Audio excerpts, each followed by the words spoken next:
Bien le bonsoir mortel, je suis heureux de vous retrouver pour ce nouvel épisode de ce narratif et surtout le dernier de l'année 2024. La dernière fois nous avons vu que les mots peuvent sauver une alliance et aujourd'hui fini la guerre, les meurtres et les prises de territoire. Aujourd'hui laissons un peu de place à la politique. Je suis l'archiviste et je suis heureux de vous conter la merveilleuse histoire du duc Braque d'Orléans.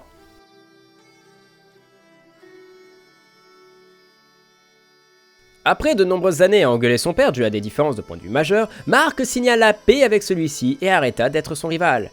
Parce qu'ils étaient rivaux? Bizarrement, tout est plus clair. Le duc décida ensuite de devenir le tuteur de Cristal, profitant de sa sagesse dans sa vieillesse afin d'en faire une fille modèle. Cela ne le quittera jamais, cette peur que ses enfants ou petits-enfants prennent exemple soit sur Adena, qui est une des meilleures espionnes de tout le royaume, ou alors sur Marc, qui est l'un des meilleurs chevaliers mais qui fonce toujours tête baissée au milieu de la bataille quitte à en mourir. Le duc d'Anjou viendra proposer une alliance à Braque en proposant la main de sa fille à Braque II. Officiellement, c'est pour instaurer une merveilleuse et longue amitié, mais officieusement, c'est pour éviter toute future attaque et garder son titre. Quelques jours plus tard, le duc eut une idée, écrire un livre contant toutes les aventures que lui et sa famille ont dû traverser jusqu'à aujourd'hui. Ce livre est un artefact personnel que Braque pourra garder sur lui afin de gagner quelques bonus. Il faut savoir que c'est très important de faire cela, non pas que ça apporte de gros bonus, au contraire certains sont même très ridicules, cependant c'est sur le regard des autres que cela va se jouer.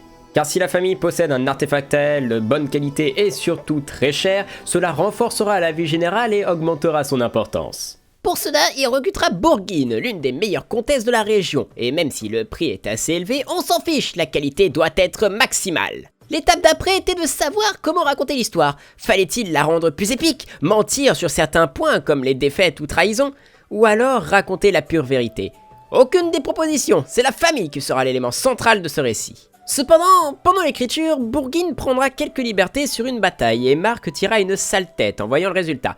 Braque pensait qu'il n'aimait pas cette version et c'est en partie vrai. Le début le dérangeait, mais une des parties se passant sur la rivière d'Argent lui donna quelques idées qu'il proposa pour améliorer celui-ci. Ah, et on a perdu la guerre. Ah oui, c'est vrai, on est en guerre sainte. Vite, Bobby, technique du bouchon sur la route. La lettre a déjà été envoyée, il y a cru. C'est parfait ça. Allez, on continue. L'arrivée d'une nouvelle faction menaçant le pouvoir du duché de Neustrie fera grimacer Braque. Il devra envoyer son fils pour calmer la situation. Ou alors sa fille pour assassiner les opposants. Oui, c'est peut-être trop radical. Mais en se dirigeant vers les quartiers de l'écrivaine, il remarqua qu'elle était absente. Pire, elle était partie prendre une pause mais elle se fera rattraper par les gardes et ramener près du roi. Elle expliqua qu'elle allait finir par devenir folle à bosser jour et nuit et cela pourrait ruiner la qualité du livre. Braque se dira que dans un sens, elle avait raison. Il viendra donc à lui donner quelques pièces et lui ordonna de prendre une semaine de repos. Suite à cette semaine, on apprit qu'une moine ayant une forte réputation dans le domaine de l'enluminure était présente en ville. Malheureusement, l'argent n'était point présent, donc il demanda à Bourguine de s'en occuper.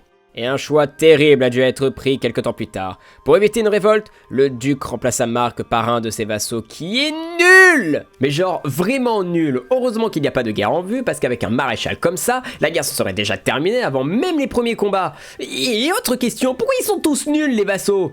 Bref, notre duc débloquera un nouveau trait spécial qui est celui de diplomate et il est parfaitement logique au vu des actions du personnage ces dernières années. Et c'est le 21 octobre 920 que les chroniques de la maison Uruka furent publiées, augmentant fortement la réputation de la famille du duc. Et celui-ci mettra le livre originel dans sa salle des artefacts qui est simplement sa table de chevet. Que dire de plus? Braque vient de faire ce que peu de personnes peuvent s'autoriser à faire.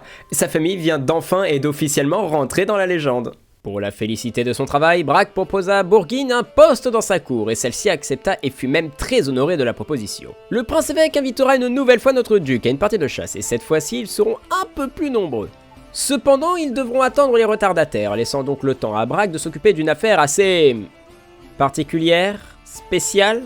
En effet, la comtesse Stéphanie, qui est une vassale de notre duc, fut emmenée devant la cour tout entière pour y être jugée. La raison, elle a eu une liaison extra-conjugale avec son âme sœur, le comte Barthélemy. Pour la punir de ses crimes, son secret sera dévoilé dans tout le royaume et elle sera emprisonnée dans les geôles de la capitale. Dites-vous qu'à l'époque, il y avait une probabilité que vous encouriez la peine de mort pour ce crime. Maintenant que j'y pense, en sachant que dans l'épisode précédent, elle était déjà dans les geôles de Braque, c'était pas plus facile de simplement ne pas la libérer du tout ? Et juste après cela, le duc eut une discussion avec son petit-fils Braque II, car celui-ci était chaud du palmier si vous voyez ce que je veux dire. Entre son besoin de supériorité et maintenant les filles, il risque d'être un problème dans le futur. Et comme d'habitude, la chasse fut un cuisant échec. Évidemment, il faut toujours une fois par épisode une partie de chasse qui tombe à l'eau, sinon c'est pas drôle. Bref, pour continuer notre histoire, mais qu'est-ce que... Mais qu'est-ce que fait le Wessex en Bretagne? J'ai raté un épisode? Et pourquoi notre duc a changé de vêtements entre-temps? Alors, officiellement c'est parce qu'ils avaient froid. Officieusement c'est parce que votre humble serviteur a amélioré le jeu et la qualité visuelle grâce à de la magie nommée DLC.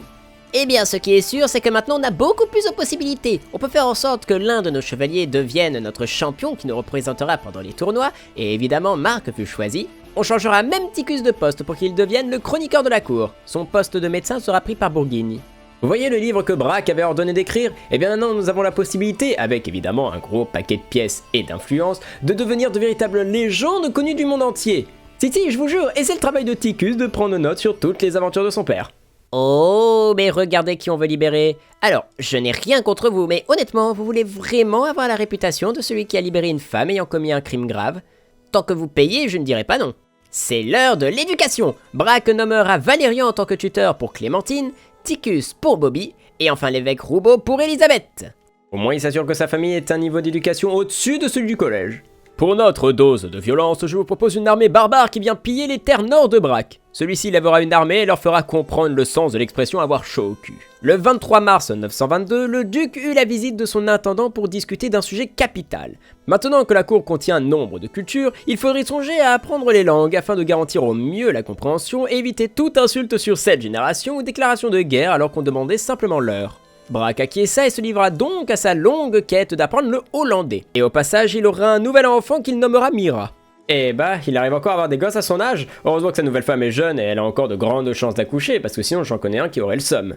Braque aura de grandes difficultés à apprendre la langue durant ses premières semaines d'apprentissage. Il se ratera plus d'une fois, commençant même à stresser pour rien. Lui qui n'aime pas perdre, cela peut se comprendre dans un sens. Mais après plusieurs semaines d'efforts et de bons gros tonneaux de bière, il réussira enfin à apprendre cette langue, augmentant la satisfaction de la cour. On a encore une nouvelle fois évité une catastrophe au niveau politique. Maintenant, il y a une nouvelle question qu'on peut se poser. Qu'est-ce qui va arriver quand Braque mourra? Est-ce que ses enfants arriveront à suivre?